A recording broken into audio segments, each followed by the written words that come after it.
Bien, buenas tardes. Vamos a empezar la conferencia de hoy con una serie de noticias de actualidad que tendrán continuación en la otra próxima conferencia, pero vamos a tocar prácticamente lo que son tres temas distintos en el día de hoy, pero totalmente interconectados. La parte final os advierto que para mí ha sido la más fuerte de todas a la hora de preparar esta conferencia. Sinceramente, me he levantado a las 6 de la mañana para consultar un libro por unos recuerdos que me daban vueltas por la cabeza para poder completar esta conferencia. Luego os comentaré algo al respecto, pero vamos ya sin más dilación a empezar por estos temas de actualidad. Esta noticia ha sido de hoy mismo. Sarkozy y Zapatero acuerdan proteger el euro para volver al crecimiento. ¿Y qué es lo que piden con esto? Pues lo que están pidiendo es un gobierno económico europeo, único. O sea, que la preponderancia no la tengan las naciones a nivel individual, en cuestión económica, sino que todo sea dirigido desde Bruselas o de Estrasburgo. Entonces, fijémonos cómo lo que se había intentado conseguir durante bastante tiempo, durante años y años de historia de Europa, que era conquistar Europa por la fuerza y luego intentar conjuntarla todos juntitos, pues ahora se hizo finalmente al revés, porque no lo consiguió ni el Kaiser Guillermo, ni Hitler, ni Napoleón, ni ninguna otra persona que fue por la fuerza. Se decidió hacer el euro como motivo de unión, pero ha llegado un momento en que la crisis demuestra que hace falta una unidad mucho más fuerte que una sola moneda única, y eso es un gobierno económico único para Europa.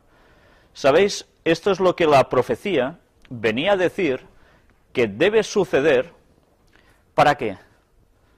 Para que Europa unida esté bajo el mando de un solo poder. Y la profecía decía que ese poder va a ser dado precisamente ¿a quién? Al Papa. Hace poco veíamos que en unas noticias que hace, no sé, quizás hace 2 o 3 semanas, nos decían que quizás faltaban unos 10 años como máximo para conseguir estos objetivos. Ahora resulta que ya estamos viendo cómo están apretando el acelerador para conseguirlo. La creación de un superestado. Es como unos Estados Unidos, pero en Europa. Si seguimos avanzando, todo viene para salvar el euro y para que podamos salir de esta crisis que no hay forma de conseguirlo. Lo curioso es que cuando vamos pasando noticias y recordamos algunas anteriores, vemos cómo Angela Merkel precisamente se oponía a esto. Y ya hace un par de años, del 2009, salió esa noticia. Pero ahora, una vez más, vemos a Sarkozy y Zapatero apretando para conseguir lo mismo. Evidentemente ya sabemos que esto no es por decisión suya propia, sino que es porque ellos están sometidos a alguien muy superior a ellos, que es el que está dictaminando por dónde tienen que ir las cosas, a pesar de que pueda haber ciertas trabas, aún reticencias, de según qué organismo oficial o de cualquier nación. Pero tarde o temprano, todas estas cosas van cediendo para llegar a lo que se tiene que llegar, la creación de ese superestado para salvar el euro y salir de la crisis. Mientras, Netanyahu considera que las revueltas en Túnez demuestran la inestabilidad en Oriente Próximo. Pero fijaros en la frase de arriba. Esta noticia es del día 18 de este mes. Esperamos que se restaure la paz y la seguridad. ¿Os suena esto? Sí, sí, sí, paz y seguridad. Ya hemos visto muchas veces como precisamente en los textos, en el texto bíblico se dice, cuando digan paz y seguridad, entonces caerá destrucción repentina sobre ellos y no escaparán, como la mujer en los dolores de estar encinta. Pues bien, ya veis lo que dice, demuestran lo inestable que es la región donde se encuentra Israel. Hay muchos centros de inestabilidad y esperamos que se restaure la paz y la seguridad. Cuando estas cosas se están diciendo y tan íntimamente ligadas a esta zona, precisamente Israel, es para darnos mucho que pensar, porque ya hemos visto la importancia que tendrá esa zona, y hoy vamos a ver mucho más. Esta foto, que no tiene nada que ver con lo otro, teóricamente. No sé si veis algo especial, ¿qué os llama la atención? Claro, una estrella de 5 puntas. Ahora nosotros ya conocemos las simbologías, algunas de las simbologías que estos señores usan más frecuentemente. Esta es la nueva bandera de Birmania. Ya sabemos por qué hubo tanto lío, tantas revueltas, y el gobierno que salió pues impuso esta nueva bandera. ¿Quién debe estar detrás? No sé, no sé. Y ahora pasamos a otra cuestión, otro apartado, que son las muertes en el reino animal. No sé si habéis percibido, desde hace unos días para acá, cómo en las noticias no paran de salir algunas que están diciendo de que hay animales que están muriendo misteriosamente. ¿Habéis oído algo de esto? Hay personas que aún no se han enterado, es verdad. Pero vamos a hacer un leve repaso a unas cuantas de estas noticias. Domingo 3 de enero. Miles de pulpos muertos aparecen en playa de Portugal. Alemania cierra 4.700 granjas por carne contaminada, que perjudicaron tanto a lo porcino como a las aves, como a los huevos. Y esto en Alemania. Bueno, las dioxinas. ¿Qué son las dioxinas? Ya sabéis que se utilizó aceite industrial que no se tenía que haber utilizado y, bueno, las consecuencias podían ser muy graves si se tomaba en grandes cantidades, dicen ellos. Evidentemente, aunque sean pocas, el cuerpo no se va a quedar tan ancho. Pero ya veis, pasó esto. ¿Y qué más? Vamos a ver qué más. Alemania suspende venta de carne y huevos contaminados. Por tanto, ya no podían ir vendiendo, la economía iba a resentirse un poco más y, por supuesto, todo el mundo otra vez con ese miedo a qué pasará. Cientos de aves aparecen muertas ahora en Italia, tras Luisiana, Arkansas y Suecia. Primero se especuló que todos estos pájaros que se están desplomando podía ser porque había coincidido que era una festividad, se lanzaban cohetes y pobrecillos pasaban justo por en esos mismísimos momentos y se los cargaron con los petarditos. No, no. Luego se pudo comprobar, cuando se hizo la autopsia a estas aves, que por dentro es como si estuvieran quemadas. Esto no lo conseguía un petardo explotando al lado de ellas. Se ha especulado en lo que puede ser, que si son las ondas HAARP, de las cuales ya hemos hablado muchas veces en las conferencias, pueden ser cualquier otra situación, cambio de polaridad en la Tierra, un giro que está habiendo, pueden ser muchas otras cosas, pero lo cierto es que esto ha sucedido. Y no son unas aquí, otras allá, otras más allá. Y todo esto está pasando ahora, en nuestros días. Pero no solo han sido lo que hemos visto, sino también continúan las muertes masivas de peces. 2 millones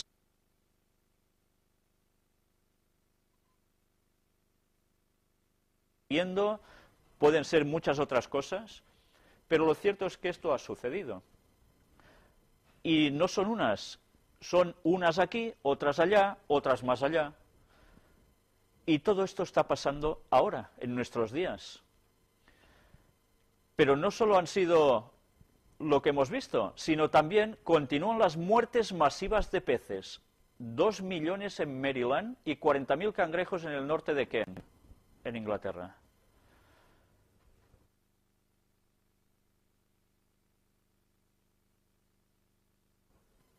Fijaros, tenemos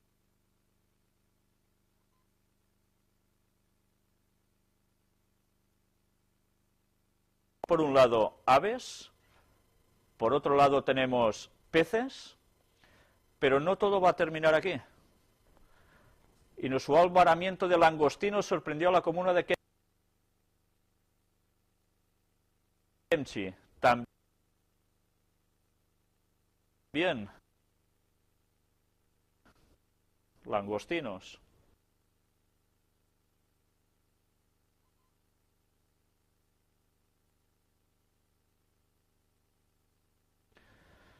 Y a montones.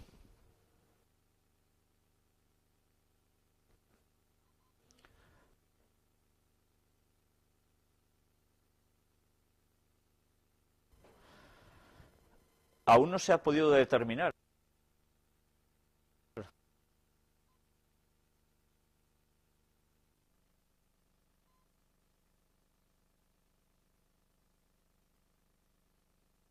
Son palabras duras, ¿verdad?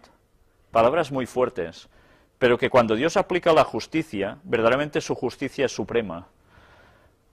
¿Y por qué creéis que Dios dice esto? ¿A quién se está refiriendo? Si os habéis dado cuenta, nos está hablando directamente no solo del mundo en general, sino de las personas que son las llamadas del pueblo de Dios. Que resulta que, ¿qué han hecho? Pot retrocedir, sisplau, la diapositiva. Fijaros qué es lo que han hecho. ¿Por qué Dios está tan indignado? Fijaros la situación que vemos en el versículo 1 y 2. ¿Dónde está la moralidad de la gente? La forma de hacer lo correcto. No está. Y Dios no puede tolerar eso. La última frase. ¿Cuál? La del... Porque olvidaste la ley de tu Dios. También Sí, ahí está. Es que se ha olvidado el mundo de la ley de Dios, la está pisoteando. Y al hacer eso, ¿qué pasa? Pues que hay caos, a todos los niveles. Apartarse de la ley bondadosa de Dios solo equivale a que pasamos a manos del diablo, y es el que domina entonces.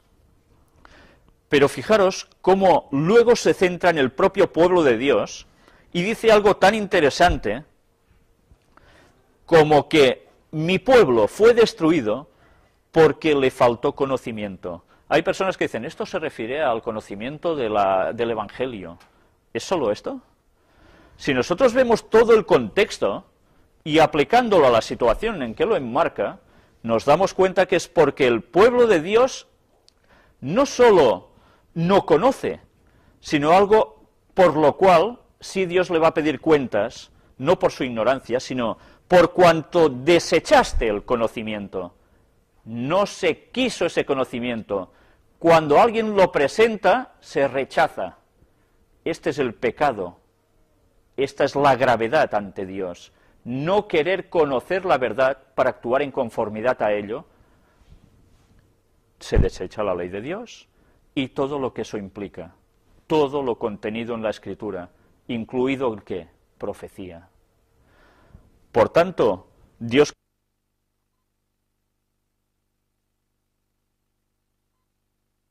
con este pretendido pueblo suyo, pues ya veis qué final va a tener. Ojalá nosotros no seamos de los que vamos a terminar así por no querer el conocimiento. Hay que ser humildes y hay que aprender a veces de personas que jamás podríamos pensar que podríamos aprender nada. Pero Dios puede inspirar a personas, sean los que sean, para dar una luz que no podemos llegar a rechazar una vez examinada si es correcta. Ese es el pecado del pueblo de Dios, que además se junta con todo lo que pasa en el mundo.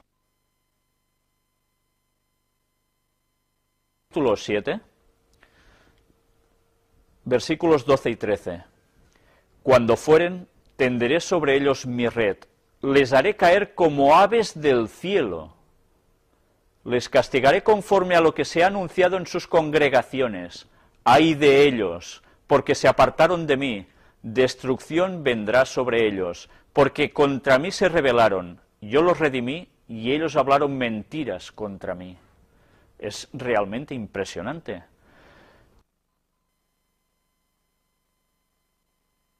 Cuando vemos a este ganado que también, ¿por qué pasa esto? Fijaros qué comparativa nos hace Dios. Les haré caer como aves del cielo, para que nosotros, al ver estas cosas que están sucediendo, nos demos cuenta de que es un aviso también para nosotros. No podemos estar como si no pasara nada en el mundo, como vegetando. Tenemos algo que hacer.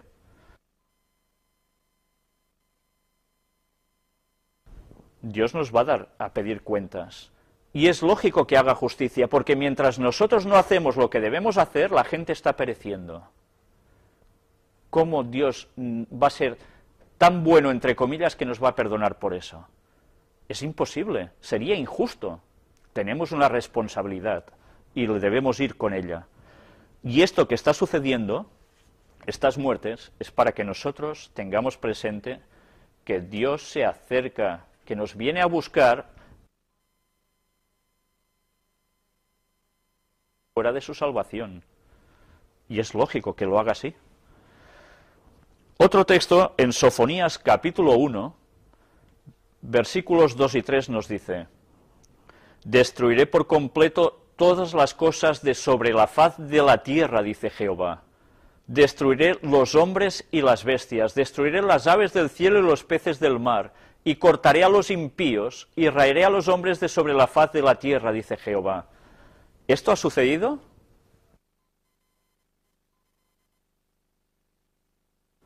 Porque el hombre llegó al colmo de la maldad, donde solo 8 personas Dios pudo considerar justas, de millones de millones.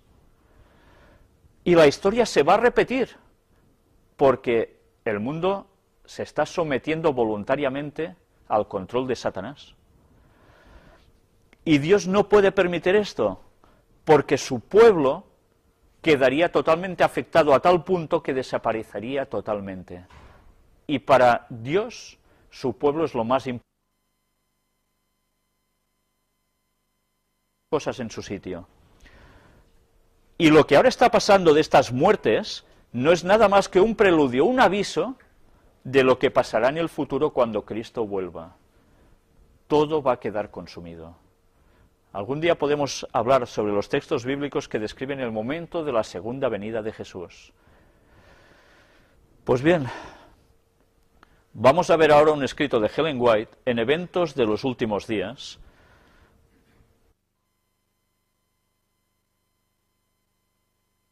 Dios tiene un propósito al permitir que ocurran estas calamidades.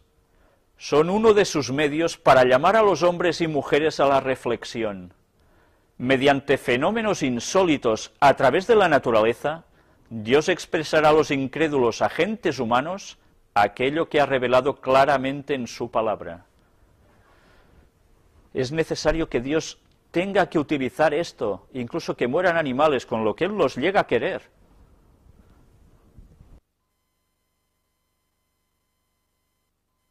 Haciendo todo por la humanidad. Algunas personas empiezan a reaccionar cuando han visto estas cosas, dicen, esto no es normal, algo está pasando, pero no todos lo encaran a que, bueno, son situaciones del mundo, porque esto va así, sino que se dan cuenta de que se han apartado de Dios, y hay gente que empieza a reaccionar, pero aún no es suficiente, y cuando vemos incendios detrás de inundaciones y demás, mueren personas, muchos más puedan despertar, porque los seres humanos, hasta que no recibimos un collejón, parece que no hay forma que reaccionemos. Seguimos siendo siempre niños, que a veces hace falta poner al niño en su sitio, porque si no el niño se destorota. Y nosotros crecemos con los años, pero cada vez somos más tontos, en el sentido de que pudiendo saber más y hacer más, no lo hacemos. Dios nos pide responsabilidad por eso, por supuesto.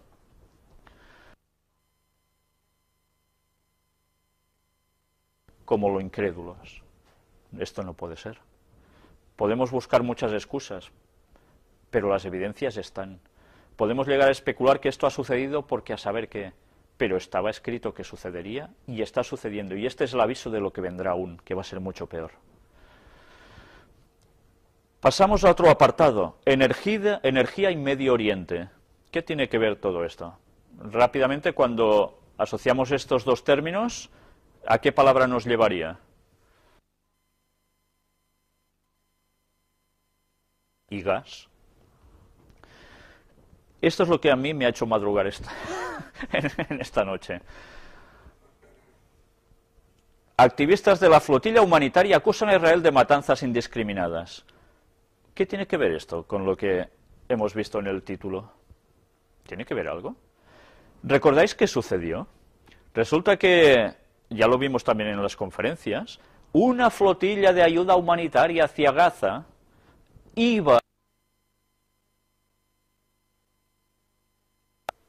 fue atacada, ¿por quién? Por unos soldados israelíes que entraron en los barcos, tuvieron sus más y sus menos, a tal punto que esos más y menos consistieron en que murieron unos cuantos, ¿qué?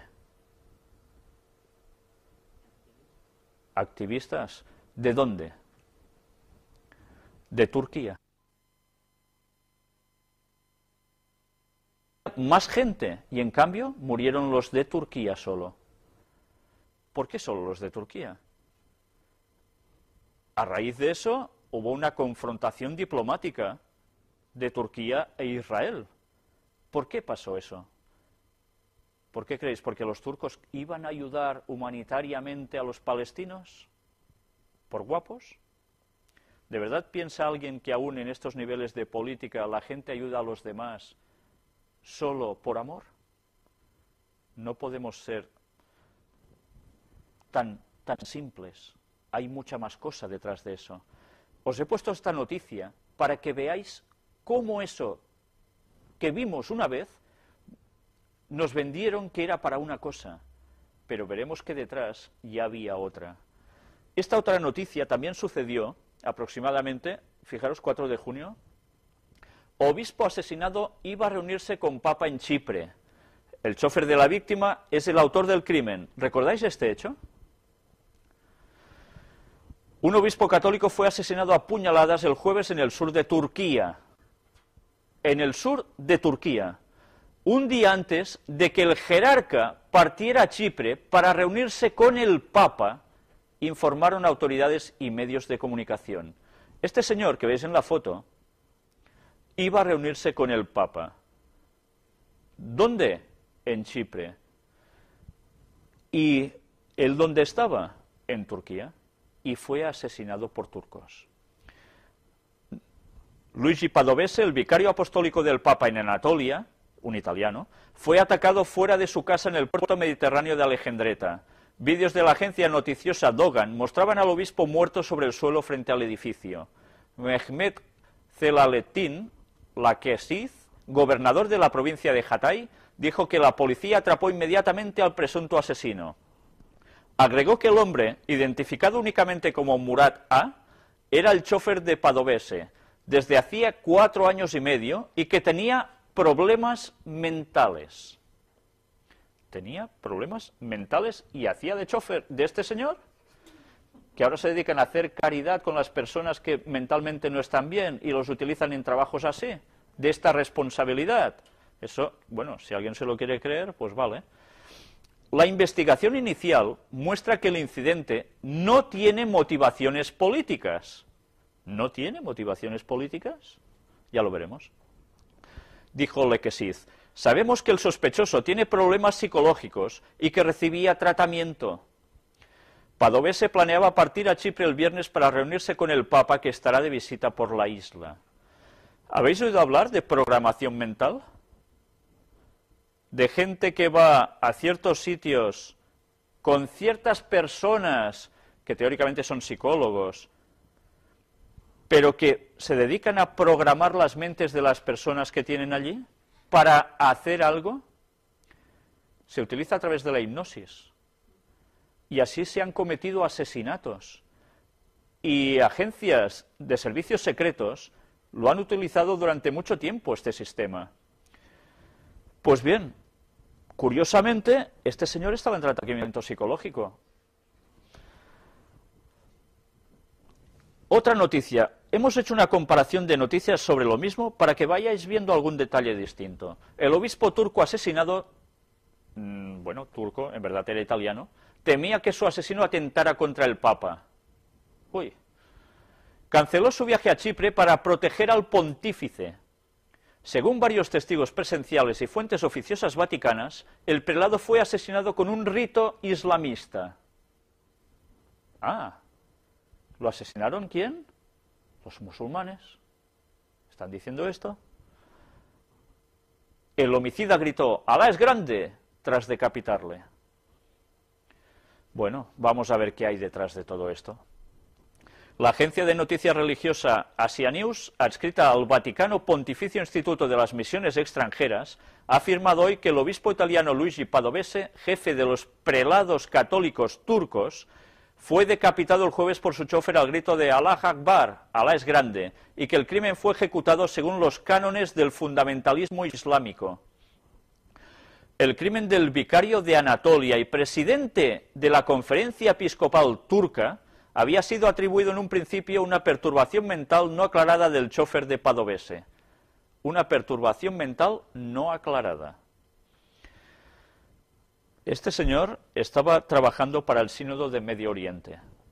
Era la persona que estaba llevando más el peso de todo este gran encuentro que han hecho los católicos. Iban a tratar la situación de los cristianos en el Próximo Oriente, en Oriente en general, y que iban a denunciar cómo hay tantos asesinatos de cristianos y persecución de cristianos en todos estos países. Esto lo vamos a tratar en la próxima conferencia, si esas cosas pasan porque sí o hay algo detrás de todo esto también. Una fuente vaticana cercana a la preparación del Sínodo de Oriente Medio, de la que Padovese era figura central, ha confirmado hoy a este diario esa impresión.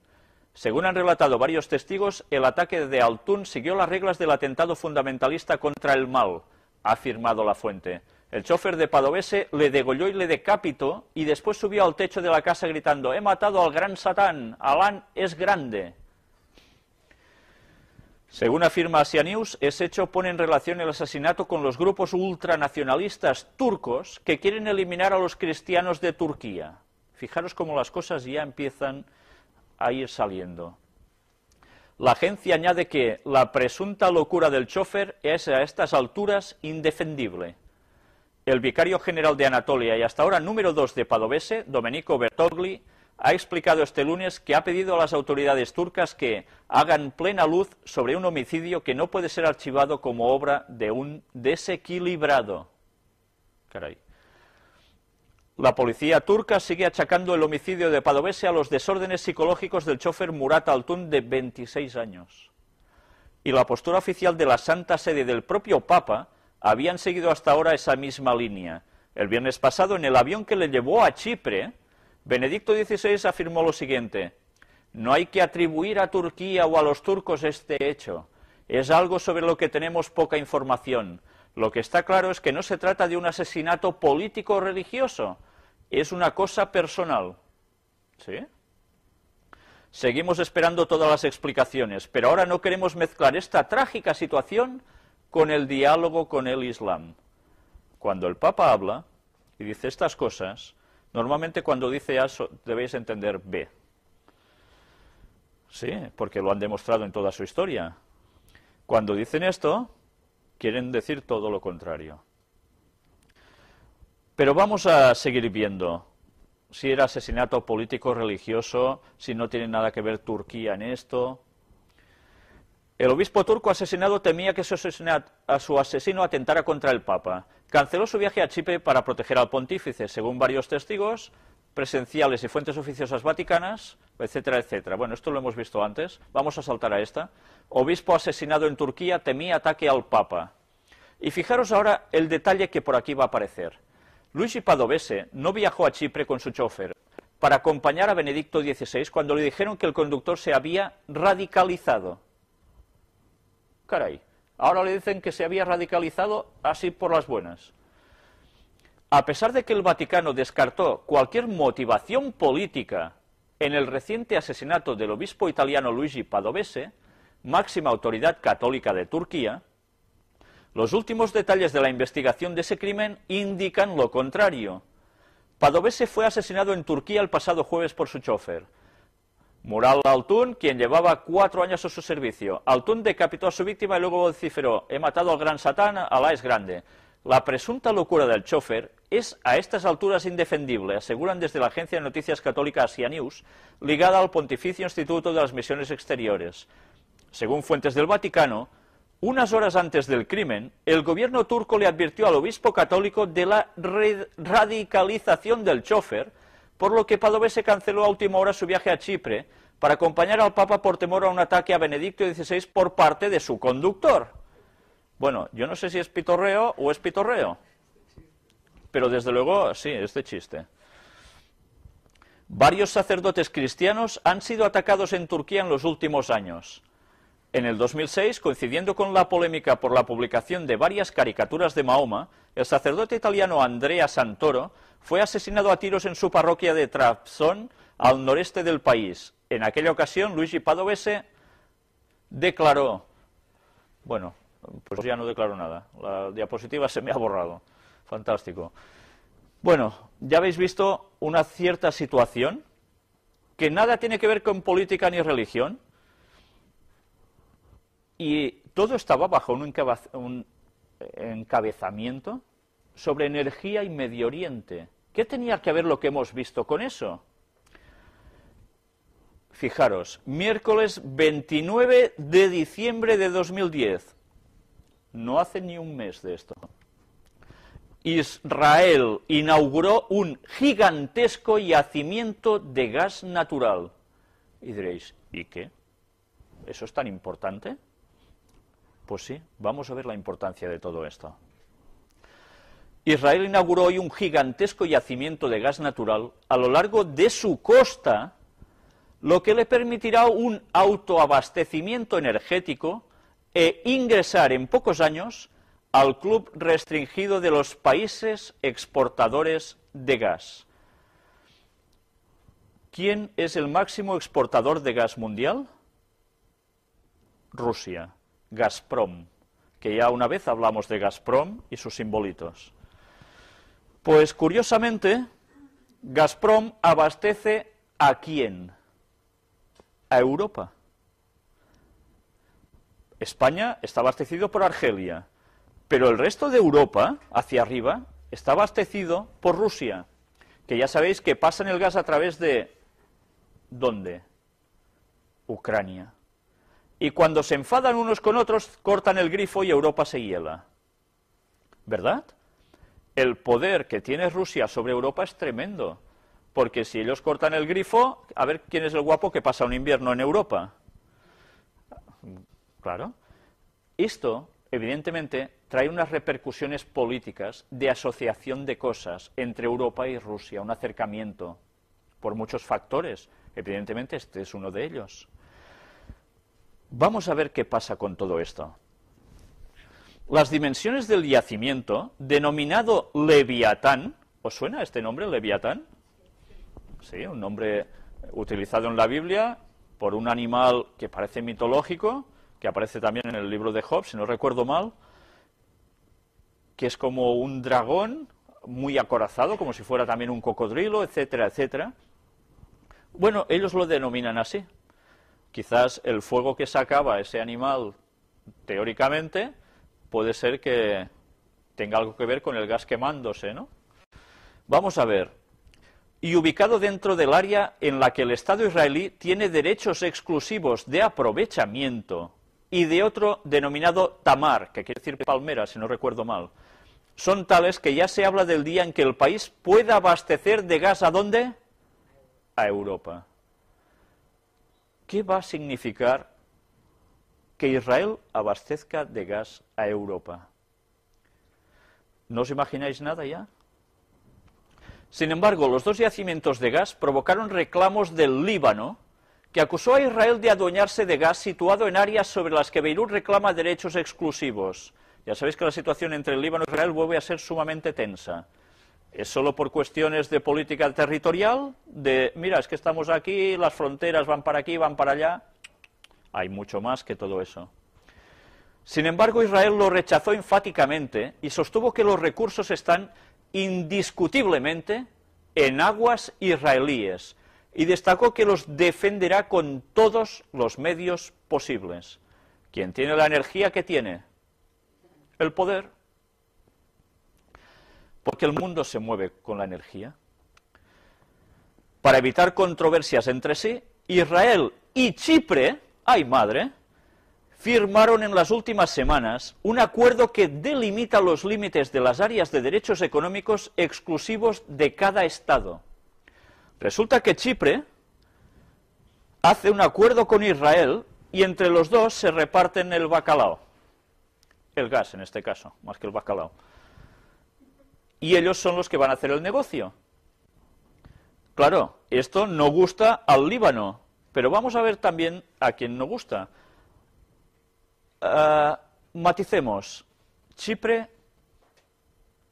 tiene una cierta importancia en el mundo o no pinta absolutamente nada porque es una pequeña isla al lado de Israel. Chipre es uno de los mayores enclaves, junto con Malta, que tiene el Vaticano, a pesar de la mayor proporción de musulmanes en la isla. Y eso les viene de muchísimos años atrás. ¿Y por qué pinto yo ahora el Vaticano aquí en medio? Antes hemos visto algo relacionado con Vaticano, Chipre, ¿verdad? Bueno, vamos a seguir viendo. En cambio, ante el estado de guerra existente, aparece poco probable un acuerdo análogo con el Líbano. El acuerdo israelí-chipriota disgustó ¿a quién? A Turquía. Anda. Que mantiene relaciones tensas con Tel Aviv, capital de Israel, y que niega legitimidad a este entendimiento que, según Ankara, la capital de Turquía, fue negociado sin tener en cuenta los intereses de la República de Chipre del Norte, reconocida solo por Turquía. ¿Sabéis que Chipre está dividida en dos? Chipre del Norte, reconocida solo por los turcos, porque lo invadieron, y el resto, que es Chipre. Fijaros, están en conflictividad. ¿De verdad alguien piensa que estas naciones no sabían acaso de la bolsa de gas allí? Estas cosas se saben con mucha anticipación. Hay gente que está moviendo ese mercado internacional y estos países lo saben. Y hay alguien que está detrás, que es una institución religiosa, entre comillas, que está detrás de los grandes movimientos de gas y de petróleo. Llámese Vaticano. Ahora empezaréis a entender por qué pasó lo que pasó entre estas naciones y algo más que aún nos va a sorprender mucho más. Tampoco vio con buenos ojos el acuerdo Egipto, que ya pidió aclaraciones a Nicosia. Egipto también, no puede tolerar eso. ¿Qué está pasando en Egipto últimamente? ¿Os habéis fijado que se están radicalizando y están matando a cristianos? Y que el Vaticano ha intervenido diciendo que esto no se puede tolerar. Y, curiosamente, el embajador de Egipto en la Santa Sede ha sido llamado a consultas por esto. Llamar a consultas a un embajador es casi lo equivalente a una declaración de guerra. La situación está más que tensa. ¿Y recordáis Daniel 11, versículos finales? ¿Qué país dice entre unos pocos que va a recibir los ataques del rey del norte? Egipto. Y que sus riquezas van a ser expropiadas. La situación se está preparando. Las profecías escritas 2600 años antes de Cristo las tenemos delante. ¿Y esto está pasando y no nos estamos enterando? Pues ya veis la importancia que tienen las cosas. Pero fijaros porque aún vamos a ver algo más. El anuncio realizado hoy en la bolsa de Tel Aviv por el consorcio de las empresas que descubrieron el yacimiento Leviatán fue triunfal. Los últimos exámenes indican que en el sitio se hallan reservas de gas natural cercanos a 450.000 millones de metros cúbicos. Es una bolsa enorme de gas. Del área, no sé de dónde sale esto, en la que el Estado israelí tiene derechos exclusivos de aprovechamiento y de otro denominado Tamar. Bueno, esto aquí se ha saltado una diapositiva con otra.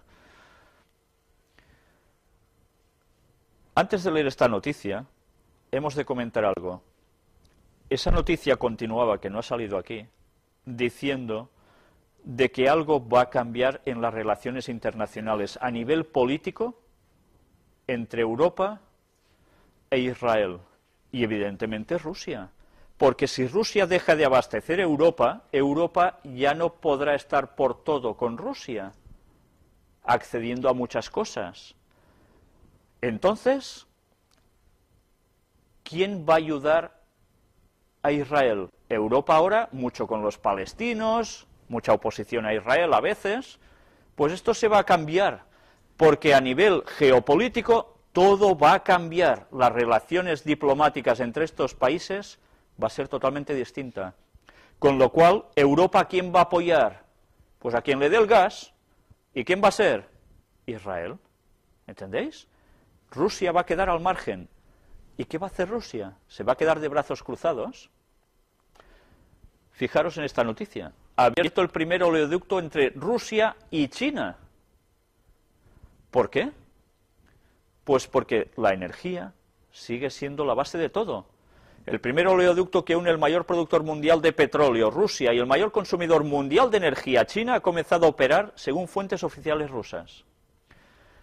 Bueno, fijaros, hay algo que debemos tener en cuenta. ¿Qué hay debajo de grandes bolsas de gas? Pues grandes bolsas ¿de qué? De petróleo. El gas se hace porque debajo hay el petróleo. ¿Os dais cuenta de la magnitud de lo que tiene Israel? El poder que Israel ha cogido de golpe es tremendo. Va a cambiar toda la política mundial, las asociaciones, los convenios, las políticas de cooperación. Todo va a ser distinto. Y no nos estamos dando cuenta de ello, pero esto era necesario para que la profecía se cumpliera. ¿Sabéis? Los estudiosos de la profecía sabían algo, y es que el petróleo iba a ser el detonante final del caos mundial, el detonante final de una última gran guerra. Esto lo iremos viendo, pero la situación era necesaria que se preparase del modo que exactamente está sucediendo. ¿Sabéis? Yo sé estas cosas desde niño. Y ahora lo estoy viendo cómo se está preparando. ¿Sabéis lo que esto implica para mí? Quiero decir que se pueden reír tantas veces como quieran de lo que yo creo que va a pasar, pero yo me baso en la Biblia. Y la Biblia no falla porque la ha dado Dios inspirada a los profetas y a los apóstoles. Se puede llegar a especular en mil y unas cuestiones, en mil y un profetas distintos, videntes, canalizadores. Es igual. Todo eso es mentira, solo hay una verdad, y la verdad es la de Dios, y no falla. ¿Sí? El otro día escuché una cinta de Luis Bueno, de hace 25 años. Era un pastor adventista, ¿verdad? Adventista. Y esto está puesto en la cinta, de Daniel 2. Pues ese señor tenía mucha razón, porque a los que ya llevamos 40 años en la Iglesia Adventista sabemos que esto era algo que antes se decía y que está registrado y escrito y ahora vamos a ver. Y ahora lo estamos viviendo y luego os voy a comentar algo que os va a dejar perplejos. Ya vemos que Rusia y China se están aliando. Si recordáis las conferencias, sobre todo la número 7, si no recuerdo mal, hablando de Daniel 11, versículos finales, ¿no recordáis que ya decíamos eso? Que eran los que finalmente atacarán. ¿Dónde? ¿Dónde atacarán? La Biblia lo pone. Juntos van a ser un ejército tremendo. Van a atacar a alguien que estará en una cierta zona. Consultad la conferencia número 7 y así lo tendréis más claro.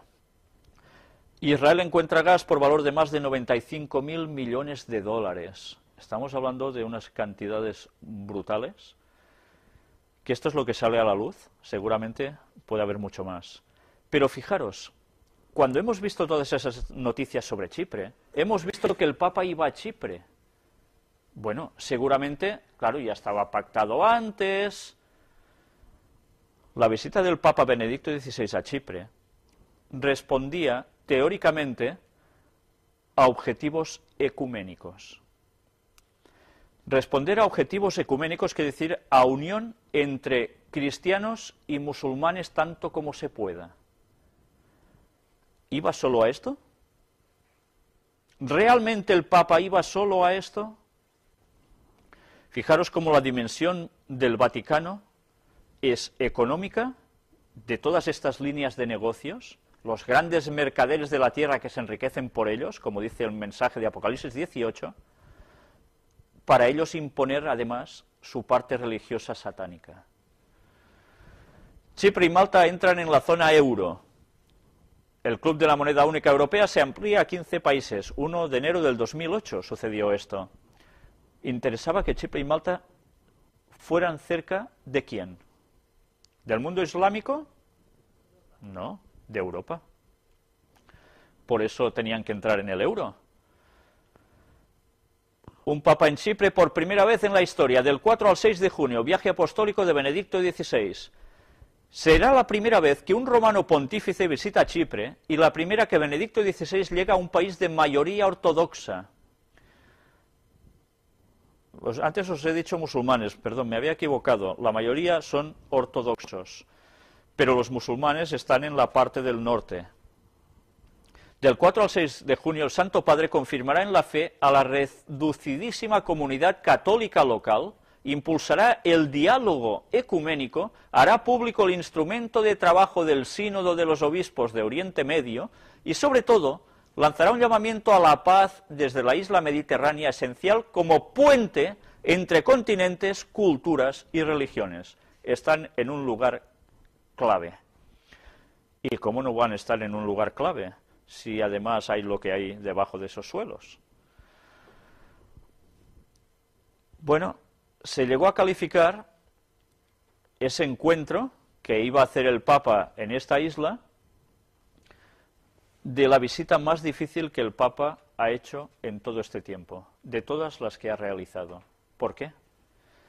Pues porque hay una separación aún actualmente entre ortodoxos y católicos romanos. Y esta gente está pasando pues por el proceso ecuménico que el Papa quiere conseguir. Arzobispo de Chipre acusa a Turquía de tener un plan de destrucción nacional. Fijaros cómo las cosas se complican a través de nacionalismos teóricamente, cuando en verdad detrás hay algo más. Cuando se acusa a Turquía de destrucción nacional, esto es muy grave. Está acusando a un país de una forma que es para provocar una guerra. Aquí tenemos a los dos señores que hemos visto, y entre ellos, pues bueno, están haciendo sus migas, claro, por supuesto. El Papa afronta su viaje más complicado, Chipre, y esto es una noticia de Radio Televisión Española. La de Benedicto XVI es la primera visita de un papa a la isla. El ataque israelí y la muerte de Padovese complican la visita. Fijaros, sencillamente esto que parecía que no tenía nada que ver con lo que hemos visto, complicaban la visita.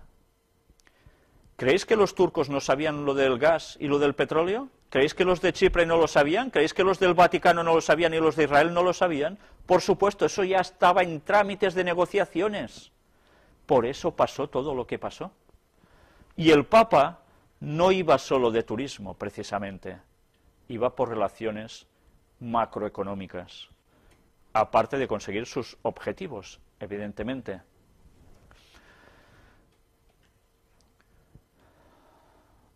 Miles de personas acogen al Papa en Chipre. Católicos de todo el mundo se encuentran en Chipre para presenciar junto con los chipriotas de la primera visita de un papa a esta isla del mar Mediterráneo. Fue muy aclamado, se temía que pudiese ser lo contrario, no hubo ningún problema al respecto. Pero fijaros, sí que hubo uno. La máxima autoridad musulmana de Chipre da plantón al Papa. ¿Lo sabíais esto? Ay, el ecumenismo aún tiene ciertos recelos. Gracias a Dios aún no se ha conseguido, porque nosotros debemos dar un mensaje a este mundo y Dios lo está frenando. Para que nosotros hagamos lo que debemos hacer, todo tendrá su tiempo. Pero aún hay gente que se resiste a la autoridad del primado del Papa, del Obispo de Roma, por encima de todo ese gran ecumenismo mundial que quiere hacer. a pesar de que no estaba previsto en el programa, Benedicto XVI ha mantenido hoy un breve encuentro con un anciano líder musulmán del norte de Chipre, el anciano Sheikh Mohammed Nazim al-Hakami, porque el otro no quiso ir. Hay reticencias. Pues bien, aún hay problemas para esa unión. El Vaticano pide recordar a cristianos en Oriente. El Papa apeló por un esfuerzo internacional urgente y concertado para resolver las tensiones actuales en Medio Oriente, especialmente en Tierra Santa, antes de que estos conflictos lleven a un mayor derramamiento de sangre. ¿No saben acaso ellos que va a haber un mayor derramamiento de sangre? Claro que lo saben, y tanto que lo saben. Bueno, aquí habla incluso de corrientes extremistas, desatada por el avance del Islam político. Las cosas se mezclan y entremezclan en muchos tonos distintos. Esta es la isla de Chipre. Ya veis que está ubicada al noroeste de Israel. Vemos Jerusalén abajo, Hebrón, etcétera, etcétera. El petróleo está en toda esta franja costera, de lo cual el Líbano, que está por encima de Israel, quería una parte. Y, lógicamente, Israel dice que tararí que te vi, que no. Turquía, que está arriba de Chipre, pues también quería participar de este gas y, evidentemente, este petróleo. Pues no. Por tanto, ¿qué va a pasar? Ya os lo podéis imaginar, ¿no? No hace falta ser muy lúcido. Estas eran las monedas de euro que acuñaron precisamente en Chipre y también en Malta después, otras un poco distintas, para unirse precisamente con Europa. Ya vimos una vez que el euro es una creación vaticana. Una creación vaticana. Por tanto, ellos se tenían que acercar a esto. Es curiosa la imagen segunda que veis a la derecha, arriba. Es un muñequito muy típico de la zona de Chipre, que es así con forma de cruz y que es anterior al cristianismo. Fijaros cómo con el paso del tiempo el cristianismo teóricamente adopta la cruz como su símbolo. Era un símbolo pagano ya. A Jesucristo lo clavaron en un símbolo pagano, que tenían unas matizaciones muy distintas a lo que nosotros podemos verlo solo como un ritual de muerte, de sacrificio allí y ya está. Ya veis, esto ya aparecía antes del cristianismo. Por eso los cristianos no deberíamos hacer ninguna ostentación de la cruz. Ni una. Ni llevar, mira, la medalleta con la cruz puesta, un crucifijo aquí. No. Imaginaos, si Cristo hubiese sido asesinado en una silla eléctrica, ¿nosotros llevaríamos colgando una silla eléctrica? ¿Seríamos tan tontos? Pues bueno, el signo del cristianismo se dice que es la cruz. Pues esto ya viene de antes. Lo que pasa es que a Cristo lo crucificaron allí. Bueno, aquí vemos las distintas imágenes. Es curiosa también la imagen de arriba. No sé si os recuerda a ninguna divinidad. ¿Os suena algo? Sí, alguna diosa, sí. Isis. Isis, claro. En las divinidades paganas. Abajo, no sé si veis también, en la moneda de abajo, alguien cabalgando, parece, encima de un algo. Hay una estrella de 5 puntas. Sí, se está cabalgando encima de algo. ¿Recordáis cómo en la Biblia también se habla de una mujer sentada sobre una bestia? Es curioso, ¿eh? Pues son los símbolos que utilizan allí.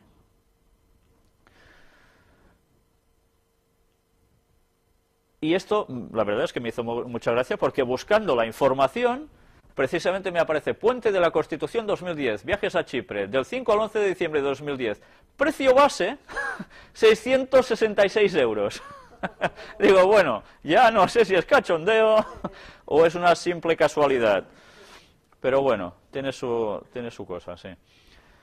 Y ahora vamos a ver un texto bíblico en el libro de Apocalipsis, para que os vayáis dando cuenta de la importancia de lo que hemos tratado hasta ahora, que quizás no terminamos de percibir. Apocalipsis capítulo 17, versículos del 12 al 16. está hablando de las 7 plagas finales, cuando ya todo el mundo ha hecho su decisión y no puede cambiar de bando, y Cristo va a volver. Hay una gran persecución religiosa. Los cristianos que guardan el sábado están siendo atacados a muerte y están huyendo por las montañas, por las cuevas. Pero mientras eso sucede y grandes desgracias caen en el mundo, y entre los moradores que no han querido seguir a Dios, esta gente ya dominado por espíritus de demonios van a hacer algo. El 6º ángel derramó su copa sobre el gran río Éufrates, y el agua de éste se secó, para que estuviese preparado el camino a los reyes del oriente. Y vi salir de la boca del dragón, y de la boca de la bestia, y de la boca del falso profeta, 3 espíritus inmundos a manera de ranas. ¿Recordáis que lo hablamos en la anterior conferencia? Pues son espíritus de demonios que hacen señales, y van a los reyes de la tierra en todo el mundo para reunirlos a la batalla de aquel gran día del Dios Todopoderoso.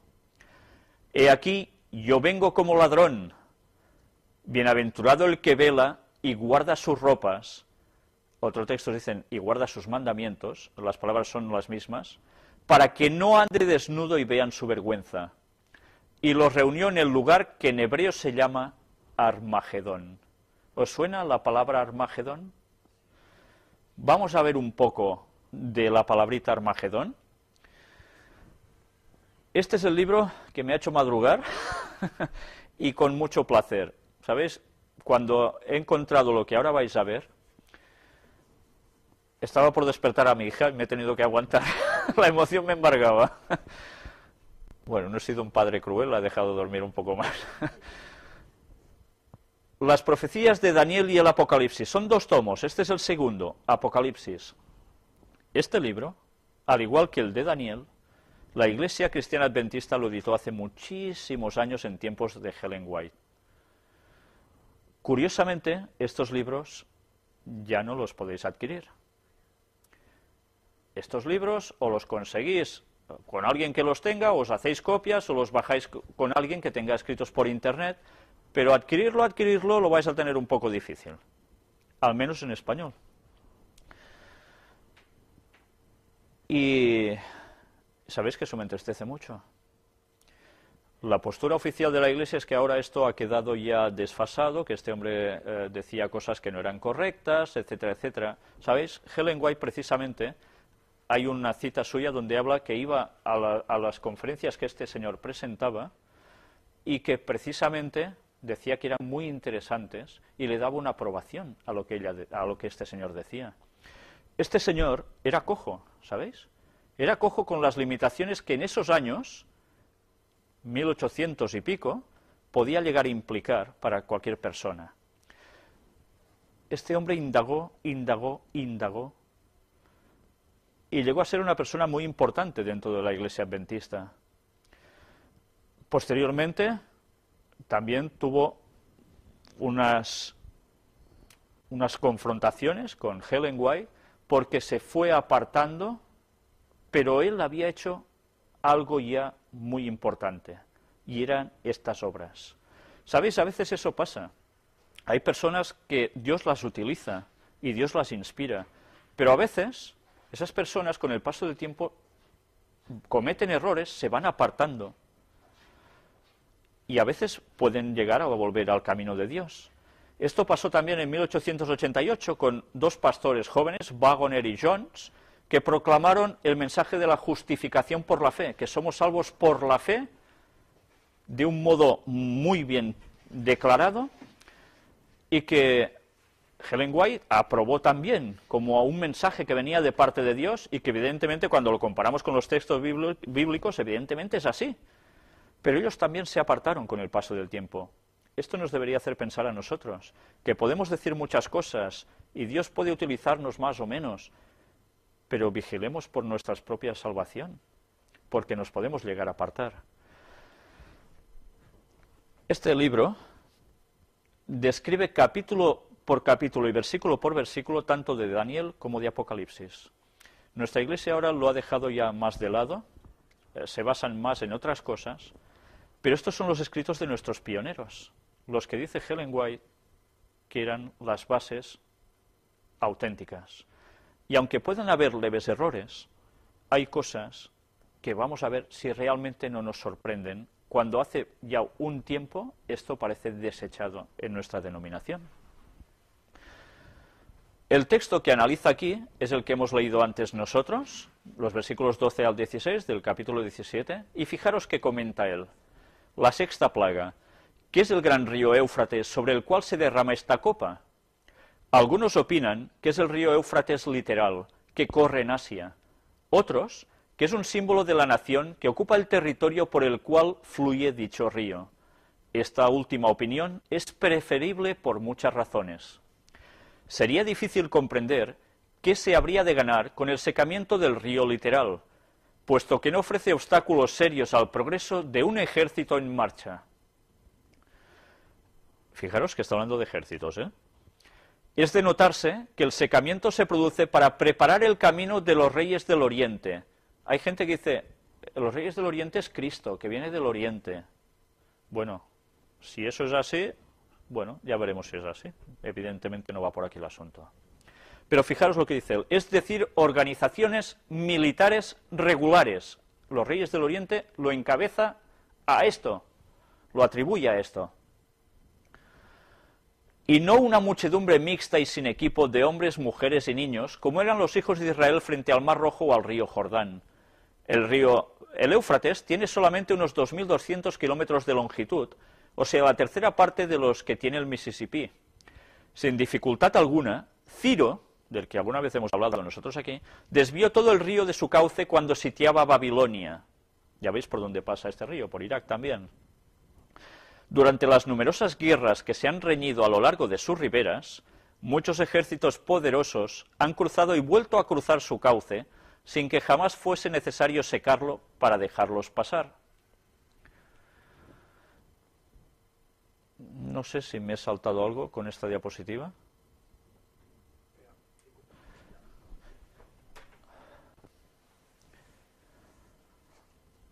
Sería tan necesario secar el río Tigris como el Éufrates, porque el primero es casi tan grande como el último. Sus fuentes se hallan a unos 25 kilómetros solamente una de otra en las montañas de Armenia, y el primero sigue un curso casi paralelo y a corta distancia del último en todo su recorrido. Sin embargo, la Biblia no dice nada del Tigris. El secamiento literal de los ríos se produce bajo la cuarta plaga, cuando se da al sol poder de quemar a los hombres con fuego. Esta es la cuarta plaga, ¿eh? Casi nada. Durante esta plaga se producen indudablemente las escenas de sequía y hambre tan gráficamente descritas por Joel, y como resultado de ellas se declara expresamente que los ríos los ríos de las aguas se secaron. Véase Joel 1 del 14 al 20. Os advierto que el libro de Joel es fantástico leerlo, porque da unas explicaciones de lo que va a suceder en el momento final impresionantes. Está en el Antiguo Testamento y es un libro pequeño, muchas veces olvidado, tristemente. Difícilmente podría el Éufrates ser exceptuado de este castigo y no le quedaría ya mucha agua para secarlo literalmente bajo la sexta copa. Estas plagas, de acuerdo con la misma naturaleza del caso, deben ser manifestaciones de ira y juicios contra los hombres. Pero si el secamiento del Éufrates literal es todo lo que se presenta aquí, esta plaga no es de esta índole y no resulta ser muy grave. Con todas estas objeciones contra la posibilidad de considerar aquí el Éufrates como río literal, debe entenderse figurativamente ese nombre como símbolo de la potencia que, al comenzar este secamiento, posea el territorio regado por aquel río. Todos concuerdan en que esta potencia fue Turquía, muchos comentadores. De ahí que podemos buscar el cumplimiento de las especificaciones de esta profecía en algo que afecte definidamente a la nación turca. El río es usado así como símbolo en otros lugares de las Escrituras, véase Isaías 8:7, Apocalipsis 9:14, Con referencia a este último texto, todos deben conceder que el Éufrates simboliza la potencia turca, y como es la primera y única otra vez que esta palabra se presenta en el Apocalipsis, es muy propio considerar que conserva el mismo significado en todo el libro. Esta es la parte que ahora se rechaza, que Turquía ya no pinta nada en la profecía. Pues ya estamos viendo que Turquía sí pinta en la profecía. El secamiento del río sería, pues, la disminución del poderío turco, la reducción gradual de sus fronteras. Esto es lo que ha sucedido realmente. Esto ya pasó en su tiempo, pero vemos como parece que haya una repetición de la historia sobre Turquía. En su apogeo, el Imperio Otomán se extendía por el este hasta el Tigris y el Mar Caspio, por el sur hasta Adén, e incluía Arabia, Palestina, Egipto, Argelia. Por el norte abarcaba el reino de Hungría, los países balcánicos, Crimea. Turquía guerreó repetidas veces contra los ejércitos más poderosos de Europa, con Alemania, Rusia y otras naciones. Llevó sus conquistas hasta el interior del Asia y recibió pedidos de ayuda de la India. Pero este poderoso azote de la cristiandad no superó sus límites. En los acontecimientos que produjeron la crisis de 1840, casi se desmoronó y desde entonces ha estado declinando rápidamente. Consideremos algunas de sus pérdidas. Turquía perdió el reino de Hungría en 1718, la Crimea en 1774, Grecia en 1832, Rumanía, Montenegro y Bulgaria en 1878, Tripolitania en 1912, Egipto en 1914. Mesopotamia le fue quitada por Gran Bretaña en 1917. Perdió Palestina en 1917, Siria en 1918, el Hejaz más o menos al mismo tiempo. Al finalizar la Primera Guerra Mundial, los Dardanelos y Constantinopla fueron internacionalizados y la capital turca se trasladó a Angora. Turquía recobró de los griegos la Anatolia occidental, inclusive Esmirna. Recuperó la porción occidental de Armenia y las fuentes del Éufrates, como también su antigua capital, Constantinopla, en Europa y una porción de Tracia. Pero aún así le queda poco territorio a este imperio que fue una vez poderoso.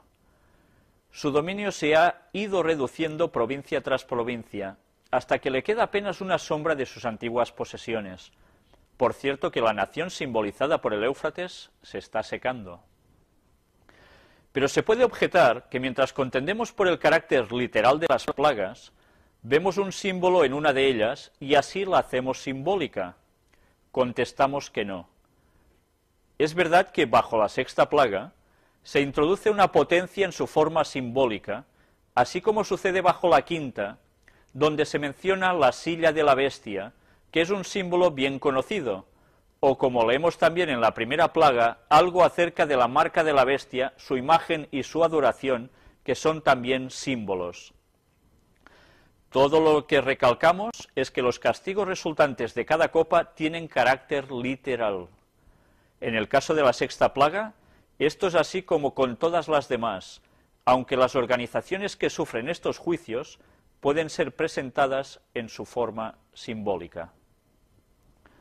Fijaros en este apartado que tiene aquí, la batalla del Armagedón. Puede preguntarse, ¿cómo quedará preparado el camino de los reyes del Oriente por el secamiento o consunción del poder otomano? La respuesta es obvia. ¿Para qué se ha de preparar el camino de estos reyes? ¿No es para que suban a la batalla del gran día del Dios Todopoderoso? ¿Dónde se ha de pelear esta batalla? La respuesta del profeta es que los que pelean esta batalla serán congregados en el lugar que en hebreo se llama Armagedón.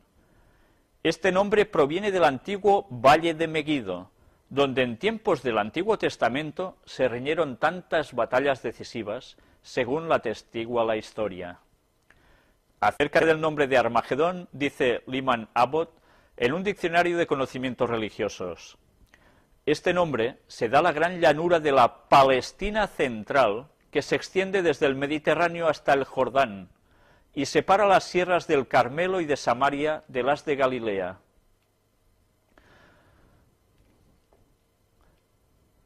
Es la antigua llanura de Megido, el Armagedón de Apocalipsis 16:16. Acerca de la importancia de este campo de batalla, George Cormack dice: Megiddo era la clave militar de Siria. Dominaba a un tiempo el camino hacia el norte, hacia Fenicia y Celesiria, y el camino que cruzaba Galilea hacia Damasco y el valle del Éufrates. El valle del Kishón y la región de Megiddo eran campos de batalla inevitables. A través de toda la historia conservaron ese carácter. Allí se decidieron muchas de las grandes contiendas del sudoeste de Asia. Admitiendo que Megiddo era la clave militar de Siria y que dominaba los caminos del cercano oriente, el lector tendrá, sin embargo, interés en saber por qué, además de la declaración profética directa de que la batalla final se peleará allí, esta región haya de ser escogida por las naciones de la tierra como escenario del último gran conflicto. Para responder a esta pregunta lógica, sometemos las conclusiones de otros escritores cuyos años de investigación acerca de las razones sociales, económicas y políticas que inducen a las naciones a pelear, los hacen acreedores a nuestra consideración.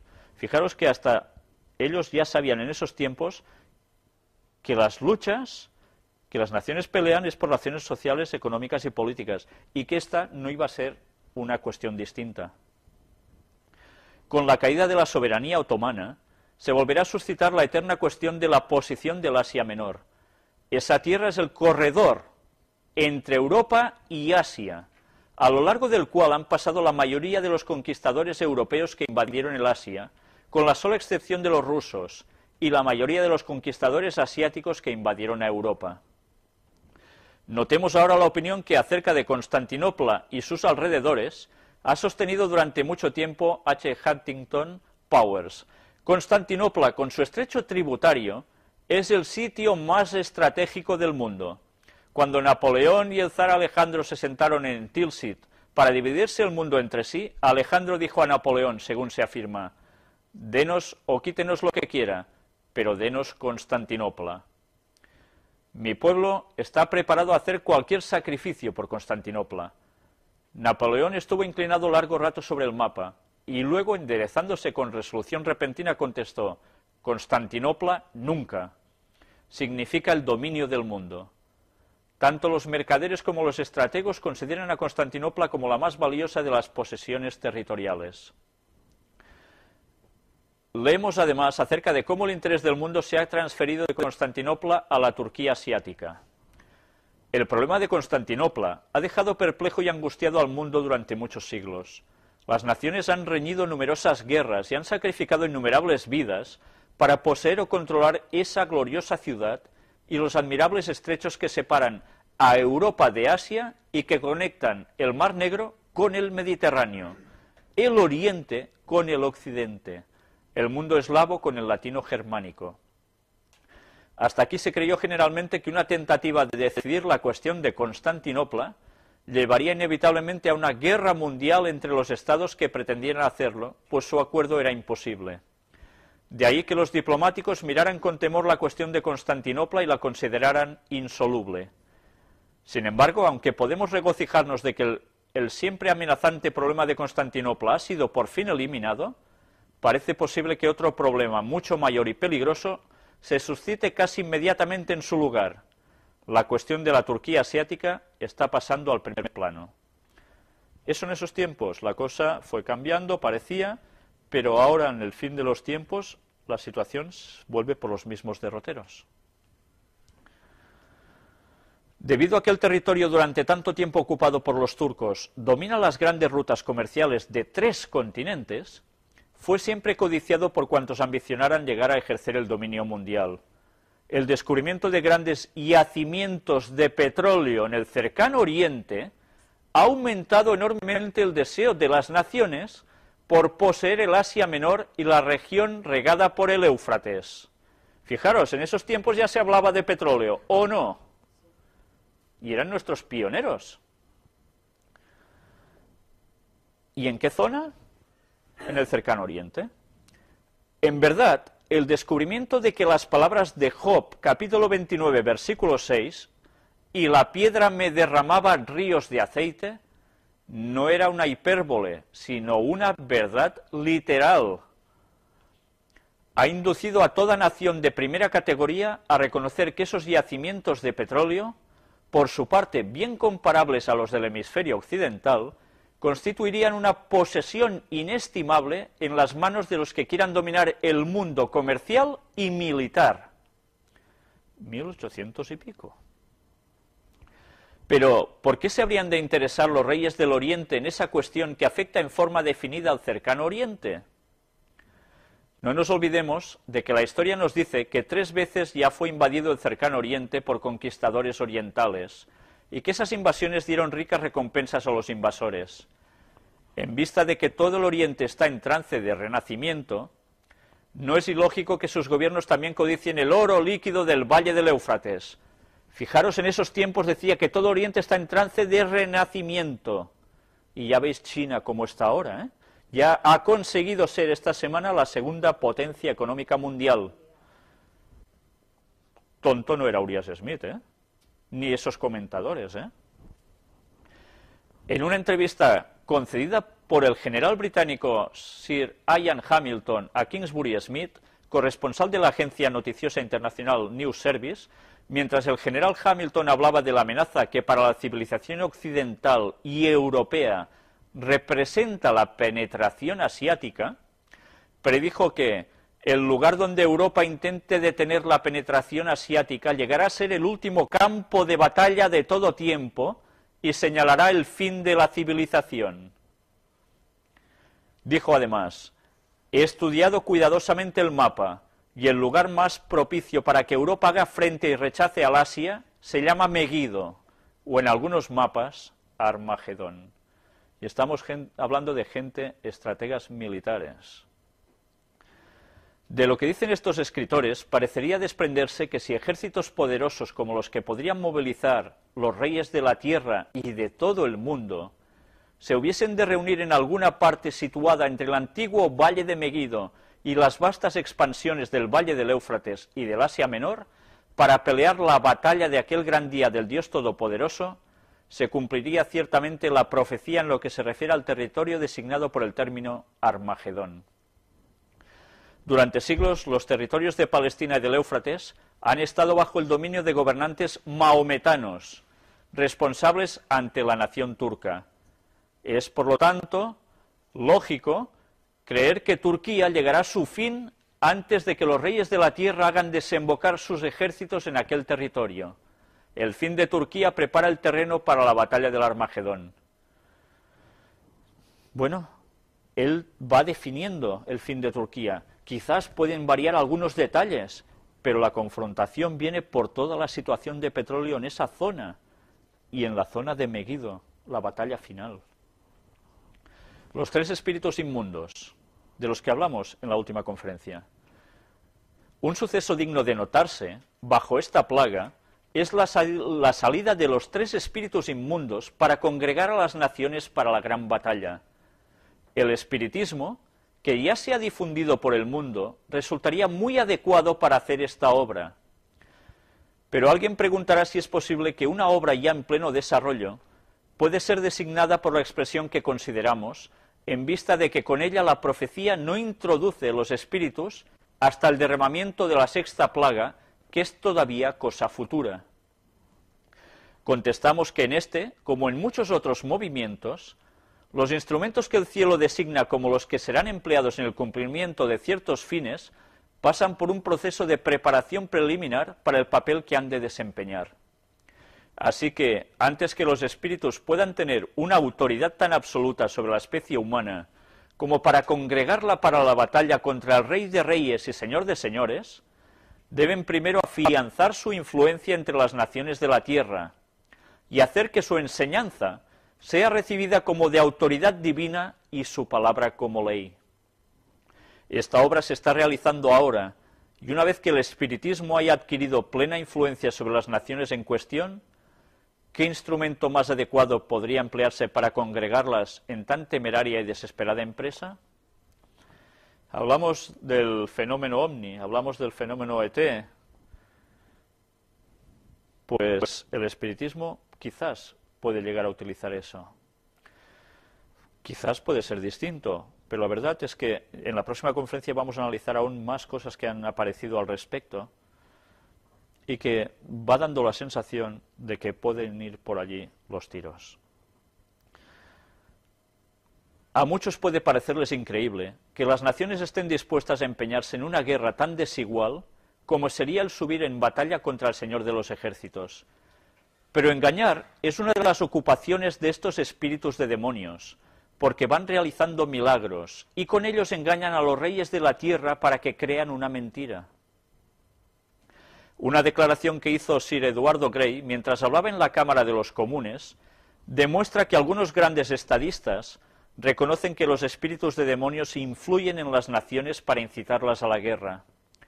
Al describir la acción de estas fuerzas, el ministro de Relaciones Exteriores británico dijo: es realmente como si en la atmósfera del mundo obrase alguna influencia maligna que perturba y excita a cada una de sus partes. Ramsay MacDonald, 2 veces primer ministro de Gran Bretaña, dijo: parecería que estuvieran todos hechizados o que obraran bajo alguna condenación a ellos impuesta por los demonios.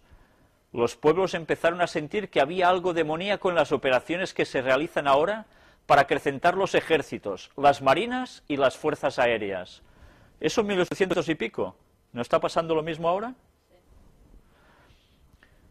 El origen de estos espíritus denota que obrarán en 3 grandes divisiones religiosas de la humanidad, que son representadas por el dragón, la bestia y el falso profeta, es decir, el paganismo, el catolicismo romano y el protestantismo apóstata. Es curioso porque yo no recordaba esto y más o menos fue lo que venimos a decir en la conferencia anterior, tratando de cómo el paganismo, con el mundo oriental, sector espiritista, el mundo católico romano, Europa, y el protestantismo apóstata, los Estados Unidos. La conflagración servida. Pero, ¿en qué consiste la fuerza de la recomendación hecha en el versículo 15? El tiempo de gracia debe haber terminado, y Cristo debe haber dejado su cargo de mediador antes que empiecen a caer las plagas. Cristo ya dejará de hacer de intercesor en el santuario celestial. Él cambia sus atuendos de sumo sacerdote por los de rey, y es cuando va a venir a buscarnos. Es cuando deja su cargo de mediador entre Dios y el hombre. ¿Corre algún creyente el peligro de caer después de esto? Se notará que esta advertencia se da en relación con la obra de los espíritus. De ello se deduce que es retroactiva y se aplica desde el momento en que estos espíritus empiezan a obrar hasta el fin del tiempo de gracia. Por el empleo del presente en lugar del pasado en el tiempo gramatical de los verbos, que es permisible en el griego, el pasaje corresponde a esta forma: bienaventurado es aquel que haya velado y guardado sus vestiduras, puesto que la vergüenza y desnudez de cuantos no hayan hecho esto se verá especialmente en este tiempo. Los congregó. ¿Quiénes son los mencionados aquí como congregados y cuál es el instrumento empleado para congregarlos? Si la palabra los se refiere a los reyes del versículo 14, no es instrumento bueno el que los ha de congregar, pero si el sujeto del verbo congregó es espíritus, ¿por qué está el verbo en singular? El carácter peculiar de esta construcción ha inducido a algunos a leer así el pasaje. Y él, Cristo, los congregó a los santos en un lugar que se llama en hebreo Armagedón, la ciudad ilustre o Nueva Jerusalén. Pero esta interpretación es insostenible. Notemos lo que dice exactamente el pasaje. La palabra que se traduce por espíritus es neumata, sustantivo plural. De acuerdo a una ley del idioma griego, cuando un sustantivo plural es del género neutro, como neumata, requiere que el verbo esté en singular. Por consiguiente, en el versículo 14, el verbo salir, que tiene a los espíritus como sujeto, está en singular en el original griego. Igualmente, cuando la narración se reanuda después del paréntesis de exhortación del versículo 15, el verbo congregó está también en singular en el griego para concordar con salir del versículo 14, puesto que los dos verbos tienen el mismo sujeto, a saber, espíritus. Es, por lo tanto, muy razonable traducir así el versículo 16. Ellos, los espíritus, los congregaron a los reyes en un lugar que se llama en hebreo Armagedón.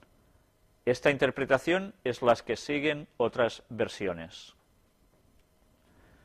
Ya estamos finalizando esta lectura. Y los juntaron en un lugar que en hebreo se llama Armagedón, dice la versión moderna.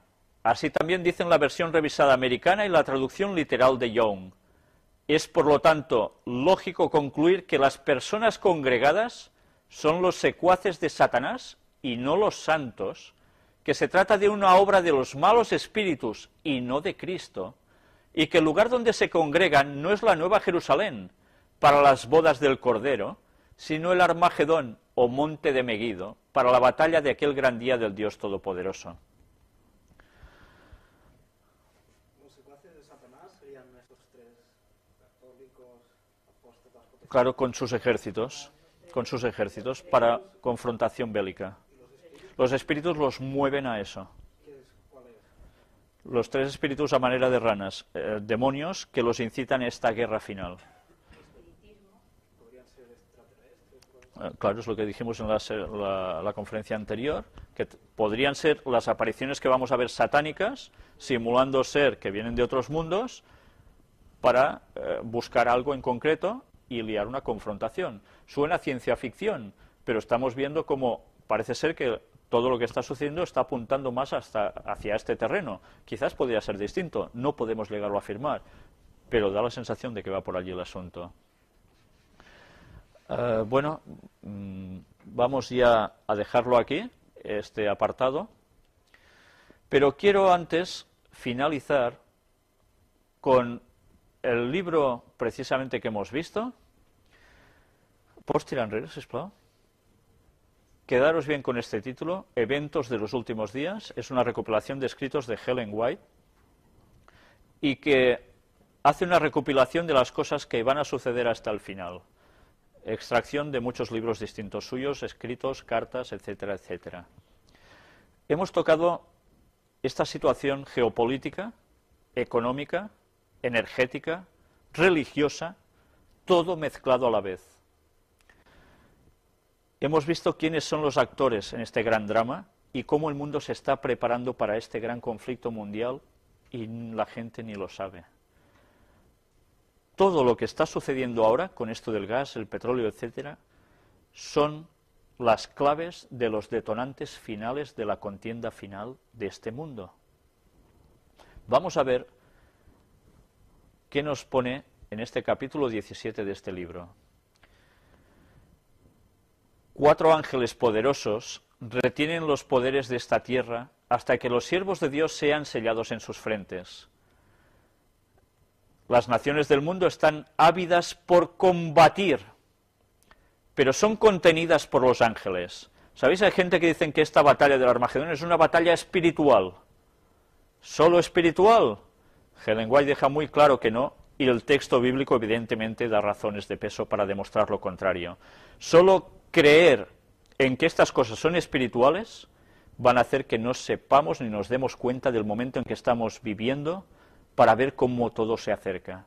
Ese es un engaño satánico que ha entrado en las filas del adventismo, decir que casi todo prácticamente es espiritual, porque así no sabemos en qué tiempo vivimos.